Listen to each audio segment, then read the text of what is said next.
Hi dears, welcome back. ನಾನು cilia.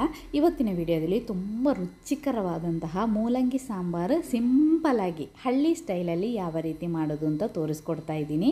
ಈ ರೀತಿ ಮೂಲಂಗಿ ಸಾಂಬಾರು ಮಾಡಿದರೆ ನಮಗೆ ಅನ್ನದ ಜೊತೆ, ಅದೇ ರೀತಿ ಇಡ್ಲಿ ಜೊತೆ, ದೋಸೆ ಜೊತೆ ಎಲ್ಲ ಸೇವಿಸಲಿಕ್ಕೆ ತುಂಬಾ ಒಳ್ಳೆಯದು.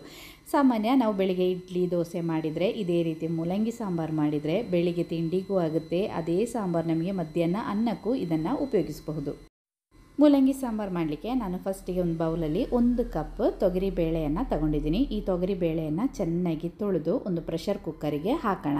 ನಾನಿವಾಗ ತೊಗರಿ ಬೇಳೆನೆಲ್ಲ ತೊಳೆದು ಪ್ರೆಷರ್ ಕುಕ್ಕರಿಗೆ ಹಾಕಿದ್ದೀನಿ. ಇನ್ನು ಇದಕ್ಕೆ 5-6 ಎಸಳು ಬೆಳ್ಳುಳ್ಳಿ ಸಿಪ್ಪೆ ಎಲ್ಲ ತೆಗೆದು ಇದರೊಟ್ಟಿಗೆ ಹಾಕಿದ್ದೀನಿ. ಸ್ವಲ್ಪ ಅರಶಿನ ಹುಡಿ ಮತ್ತು ಅದರೊಟ್ಟಿಗೆ ಸ್ವಲ್ಪ ಹಿಂಗನ್ನು ಸಹ ಹಾಕಿ ಈ ಬೇಳೆಯನ್ನು ಬೇಯಿಸಲಿಕ್ಕೆ ಇಡೋಣ. ಇನ್ನು ನಮಗೆ ಬೇಕಾದ್ದು ಮೂಲಂಗಿ. ನಾನೊಂದು ಮೀಡಿಯಮ್ ಸೈಜಿದು 3 ಮೂಲಂಗಿ ತಗೊಂಡಿದ್ದೀನಿ ಮತ್ತು ಸ್ವಲ್ಪ ಸಾಂಬಾರು ಈರುಳ್ಳಿ ತಗೊಂಡಿದ್ದೀನಿ. 2 ಟೊಮೆಟೊ ಹಣ್ಣು ತಗೊಂಡಿದ್ದೀನಿ. ಈ ಮೂಲಂಗಿದು ಸಿಪ್ಪೆ ಎಲ್ಲ ತೆಗೆದು ಅದೇ ಈರುಳ್ಳಿದು ಸಿಪ್ಪೆ ಎಲ್ಲ ತೆಗೆದು ಇಟ್ಟಿದ್ದೀನಿ. ಇನ್ನು ಮೂಲಂಗಿಯನ್ನು ಕಟ್ ಮಾಡುವಾಗ ನಾವು ಇದೇ ರೀತಿ ರೌಂಡಾಗಿ ಕಟ್ ಮಾಡಬೇಕು. ತುಂಬ ತೆಳ್ಳಗಲ್ಲ, ಸ್ವಲ್ಪ ದಪ್ಪಗಿರಬೇಕು. ಅದು ನಮಗೆ ತಿನ್ನುವಾಗ ಕಚ್ಚಲಿಕ್ಕೆ ಸಿಗಬೇಕು ಆ ಮೂಲಂಗಿ ಪೀಸಸ್. ಈ ಥರ ಮೂಲಂಗಿಯನ್ನು ಕಟ್ ಮಾಡೋಣ. ಮತ್ತು ಸಾಂಬಾರು ಈರುಳ್ಳಿ ಆದರೆ ಅದು ಇಡೀ ಹಾಕಿದರೆ ಆಗುತ್ತೆ. ಇಲ್ಲ ನಿಮಗೆ ನಾರ್ಮಲ್ ನಿಮ್ಮದು ಈರುಳ್ಳಿ ಆದರೆ ಅದನ್ನು ಕಟ್ ಮಾಡಿ ಹಾಕಿ. ಮತ್ತು 1 ಟೊಮೆಟೊ ಹಣ್ಣನ್ನು ಕಟ್ ಮಾಡಿ ಹಾಕಬೇಕು. ನಾವು 2 ಟೊಮೆಟೊ ಹಣ್ಣನ್ನು ತಗೊಂಡಿದ್ದೀವಿ. ಒಂದನ್ನು ರುಬ್ಲಿಕ್ಕೆ ಇಡೋಣ, ಒಂದನ್ನು ಇದೇ ರೀತಿ ಮೀಡಿಯಮ್ ಸೈಜಾಗಿ ಕಟ್ ಮಾಡಿ ಇಡೋಣ. ನೋಡಿ, ಇಲ್ಲಿ ತರಕಾರಿಯನ್ನೆಲ್ಲ ಕಟ್ ಮಾಡಿದ್ದೀನಿ. ಅದರೊಟ್ಟಿಗೆ ಖಾರಕ್ಕೆ 2 ಹಸಿಮೆಣಸಿನಕಾಯಿಯನ್ನು ಸಹ ಹಾಕಿದ್ದೀನಿ.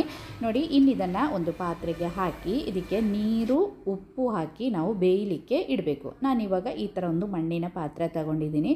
ಈ ಪಾತ್ರೆಗೆ ತರಕಾರಿಯನ್ನೆಲ್ಲ ಹಾಕಿ ಇದಕ್ಕಿನ್ನು ನೀರು ಮತ್ತು ಉಪ್ಪನ್ನು ಸೇರಿಸಿ ಬೇಯಿಸಲಿಕ್ಕೆ ಇಡ್ತಾ ಇದ್ದೀನಿ. ತೊಗರಿಬೇಳೆ ನಾವು ಕುಕ್ಕರಲ್ಲಿ ಬೇಯಲಿಕ್ಕೆ ಇಟ್ಟಿದ್ದೀವಿ. ತರಕಾರಿ ಕುಕ್ಕರಲ್ಲಿ ಹಾಕುವ ಅವಶ್ಯಕತೆ ಇಲ್ಲ, ಹೀಗೇ ಬೇಯಲಿಕ್ಕೆ ಇಟ್ಟರೆ ಸಾಕು.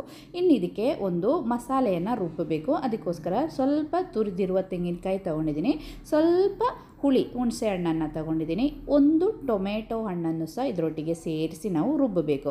ನೋಡಿ, 1 ಟೊಮೆಟೊ ಹಣ್ಣನ್ನು ಸಹ ಹಾಕಿದ್ದೀನಿ. ಇನ್ನು ಇದಕ್ಕೆ ಸಾಂಬಾರು ಪುಡಿ. ನಾವು ಮನೆಯಲ್ಲಿ ಯಾವ ಸಾಂಬಾರು ಪುಡಿಯನ್ನು ಉಪಯೋಗಿಸ್ತೀವೋ ಅದು ಸಾಂಬಾರು ಪುಡಿ 1.5 ಚಮಚ ಹಾಕಿದ್ದೀನಿ. ಇದನ್ನೆಲ್ಲ ನೈಸಾಗಿ ರುಬ್ಬೋಣ.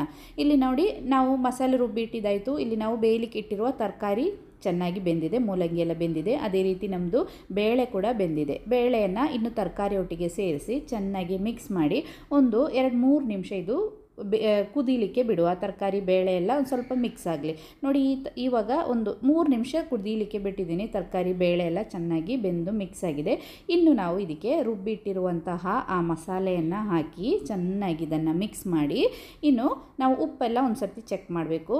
ನೀರು, ಮಿಕ್ಸಿ ಜಾರನ್ನು ಕ್ಲೀನ್ ಮಾಡಿ ಸ್ವಲ್ಪ ನೀರು, ಸ್ವಲ್ಪ ಗಟ್ಟಿ ಸಾರಿದ್ರೆ ಚೆಂದ ಆಗುತ್ತೆ. ಇದು ನಿಮಗೆ ಬೇಕಂದರೆ ಸ್ವಲ್ಪ ನೀರು ಥರ ಮಾಡಿದರೂ ಆಗುತ್ತೆ, ಇಲ್ಲ ಸ್ವಲ್ಪ ಗಟ್ಟಿ ಆದರೂ ಆಗುತ್ತೆ. ಬೇಕಾದಷ್ಟು ನೀರನ್ನು ಸಹ ಸೇರಿಸಿ ಚೆನ್ನಾಗಿ ಮಿಕ್ಸ್ ಮಾಡಿ ಇನ್ನು 10 ನಿಮಿಷ ಕುದೀಲಿಕ್ಕೆ ಬಿಡಬೇಕು. ಆ ಹಸಿ ಟೇಸ್ಟೆಲ್ಲ ಹೋಗಿ ಸಾಂಬಾರು ಮಸಾಲೆ ಎಲ್ಲ ಹಾಕಿ ಸ್ವಲ್ಪ ಒಂದು 10 ನಿಮಿಷ ಕುದಿದ್ರೆ ಟೇಸ್ಟ್ ತುಂಬ ಚೆನ್ನಾಗಾಗುತ್ತೆ.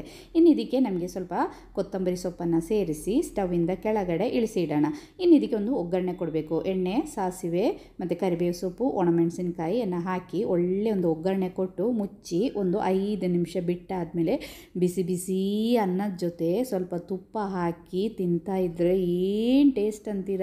ಸೈಡಿಗೆ ಬೇರೆ ಏನು ಬೇಡ, ಒಂದು ಸ್ವಲ್ಪ ಹಪ್ಪಳ ಏನಾದರೂ ಇದ್ದರೆ ಸಾಕು, ಪಲ್ಯ ಏನು ಬೇಡ. ಈ ಸಾರು ಮಾತ್ರ ತುಂಬ ಟೇಸ್ಟಿಯಾಗಿರುವಂತಹ, ಸಿಂಪಲಾಗಿ ನಮಗೆ ಮಾಡಬಹುದಾದಂಥ, ಹಳ್ಳಿ ಕಡೆಯಲ್ಲೆಲ್ಲ ಸಿಂಪಲಾಗಿ ಮಾಡುವಂತಹ ಈ ಮೂಲಂಗಿ ಸಾಂಬಾರು ಒಂದು ಸಾರಿ ಟ್ರೈ ಮಾಡಿ ನೋಡಿ. ಬಿಸಿ ಬಿಸಿ ಅನ್ನ, ತುಪ್ಪ ಇದ್ದರೆ ಸ್ವಲ್ಪ ತುಪ್ಪ ಸಹ ಇದರ ಮೇಲೆ ಹಾಕಿದ್ರೆ ಸ್ವರ್ಗ. ಬೇರೆ ಇನ್ನೇನು ಬೇಡ, ಹೊಟ್ಟೆ ಫುಲ್ ಊಟ ಮಾಡಿ ಮಕ್ಕಳು ಕೂಡ ಖುಷಿಪಟ್ಟು ತಿಂತಾರೆ. ಒಂದು ಸಾರಿ ಟ್ರೈ ಮಾಡಿ.